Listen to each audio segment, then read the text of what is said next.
Kryeministri Edi Rama mbajti fjalën e tij gjatë mbledhjes së grupit parlamentar të Partisë Socialiste, ku urrëzua kërkesa e SPAK për heqjen e imunitetit të ish-zëvendës kryeministres Belinda Balluku. Sipas Ramës, kjo kërkesë është absurde dhe përbën një proces që nuk ka precedent askund në botë, duke cilësuar si një veprim të nxituar nga prokuroria e posaçme. Kryeministri shtoi se ndaj Ballukut nuk ekzistojnë akuza të rënda për korrupsion apo vjedhje, por vetëm një akuzë për shkelje të barazisë në tendera. Ndaj saj është ngritur një akuzë që në vitin e shkuar, jo për vjedhje, jo për korrupsion dhe gjësendi tjetër të lidhur me ndonjë sken krimi apo flagrancë në kryerjen e një vepre të rëndë penale, po vetëm për dyshimin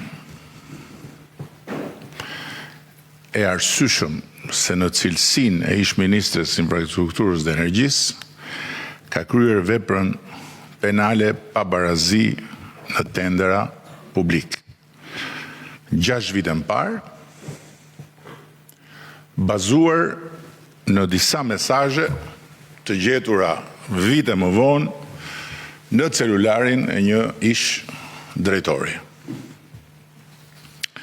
Dhe mbi këtë fakt, ende krejt të pahetuar aso kohë, por si rëndom të servirur më parë përmes korrierësh që hynë e dalin të kuzhina e stacionit trenit, si gjell qensh në 700 tenxheret e gjyqit politik dhe mediatik, u vendos fillimisht me një turavrap të pakuptueshëm nga prokurori dhe gjykatësi i seancës paraprake, pezullimi i antares së kabinetit qeveritar. Një masë absurde që siç e kemi shpjeguar më parë, pezulloi faktikisht funksionin, jo thjesht personin. Prandaj edhe nuk ka ndodhur kurrë dhe askund tjetër në botë një budallëk i kësaj natyre.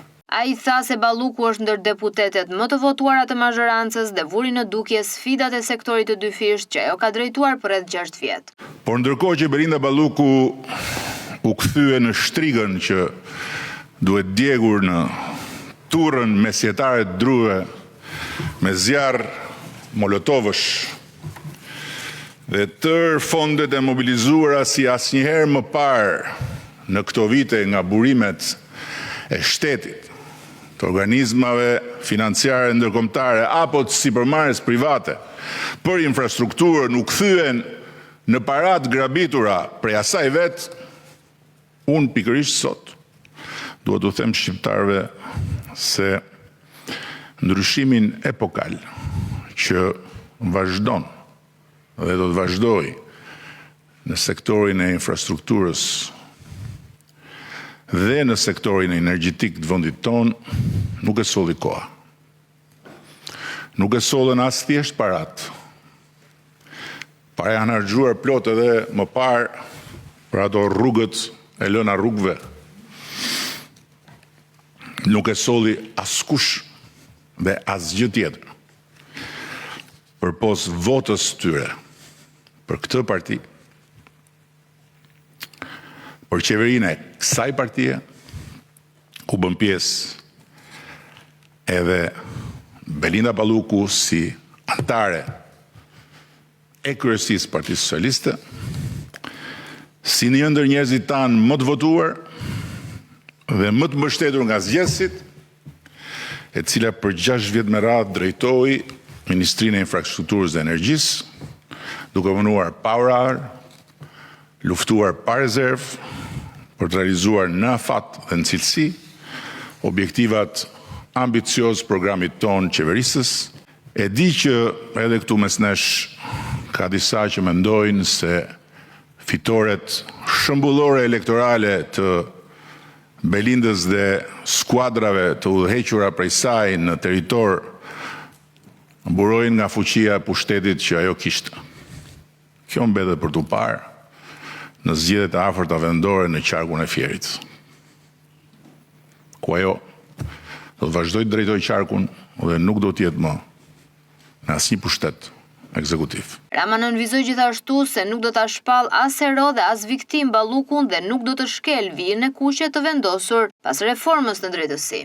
Kështu që unë e falenderoj sot Belindën për punën e madhe që bërin detyrat që i besova për 6 vjet me radhë dhe i uroj fatin që meriton, cili do qoftë fati që meriton në betejën ligjore, për cilën do të ketë në krah vetëm avokatët e saj. Nuk kam fare në plan ta shpall as hero dhe as viktim Belindën sot dhe uroj që në hetimin e çështjes për të cilën ajo akuzohet se ka kryer një vepër penale, prokuroria të shterojë çdo pistë që mund të çojë tek korrupsioni. Sepse në fund të ditës gjithkush pas të 18-ave varet vetëm nga këmbët e veta, me ligj edhe me zakon. Ndërkohë që unë si kryeministër, ndryshe nga sa mendojnë dhe flasin ata që se kanë idenë e kësaj detyre, nuk e kam as të mundur, por nuk e kam as të lejuar, qoftë nga ligji e qoftë nga zakoni, që t'i mbaj pishën asnjë bashkëpunëtori. Nuk kam ndërmend as t'ju them aq më tepër juve që e njihni më mirë se të tjerët, që Belinda është një njeri që durohet lehtë në punë. Pasi ca më shumë e ca më pak, e dim të gjithë se sa e lehtë është të merresh me të, sidomos kur i thot koka që ka të drejtë edhe do me çdo kusht që të dalë vetja. Nuk kam jo ndërmend ta shpall të pafajshme për çka akuzohet apo të shkel për të vijën e kuqe të cilën e kam vizatuar përpara deputetëve në këtë sallë të nesërmen e miratimit të reformës në drejtësi dhe që vlen për të gjithë njësoj, duke e marrë në mbrojtje nga drejtësia dhe duke hyrë në përmbajtjen e çështjes, gjëra që i takojnë ekskluzivisht avokatit apo prokurorit dhe gjykatësit. Në fjalën e tij, kryeministri kritikoi edhe mediat për mënyrën se si e kanë trajtuar çështjen e Ballukut, duke konsideruar prezumimin e pafajësisë si viktimën më të madhe të reformës në drejtësi. Do të dëgjuhet dhe do të pështyhet nga tërë lukunia e pazarit të tenxhereve politike dhe mediatike si të ishte një flet lavdërimi me fotografinë e saj. Por faktet janë fakte. Dhe asgjë nuk i ndryshon dot.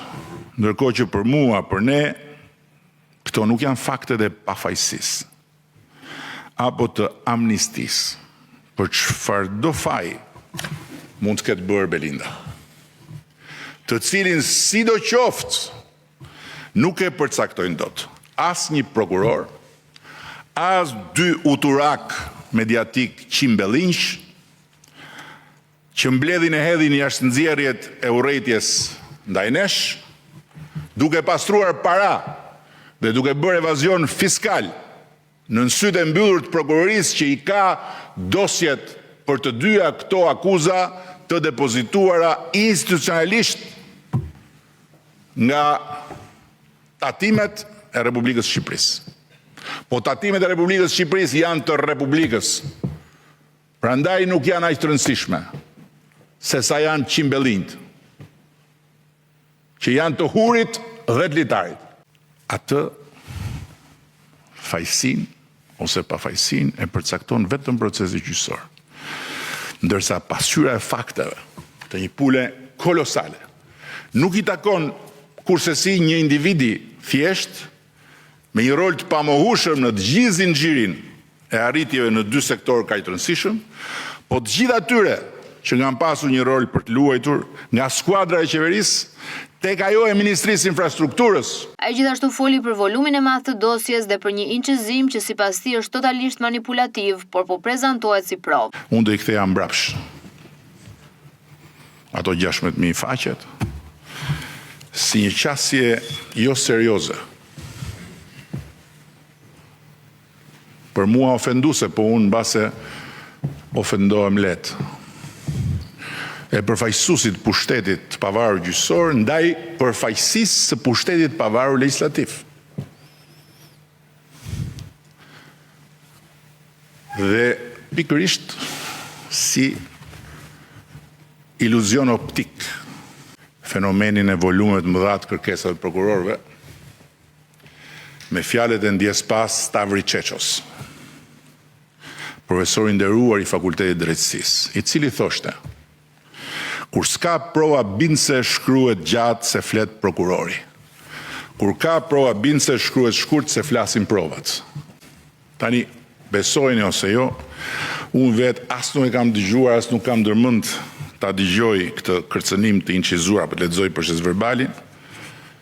I kam tmerr këto forma, po drejtësia ka detyrën e vet t'i përdori, që e pas ka shtyr prokurorin të marrë gjitha do të përpjet dhe të vitë kërkoj nga Parlamenti i Shqipërisë arrestimin e një deputete e cila, një kujtese vogël tu, është prindi vetëm i një vajze minorene, duke përdorur si rrethanë rënduese për të kërkuar me çdo kusht arrestin në një turavrap i cili më shumë se sa një hap logjik i një procedure ku shfaqet një dhënë e re, ngjan me një reagim emocional. Ai tha se Balluku le të hetohet deri në fund, por të mos abuzohet me thënien që manipulon provat, pasi tashmë socialistja është thjesht deputete dhe nuk ka post në qeveri.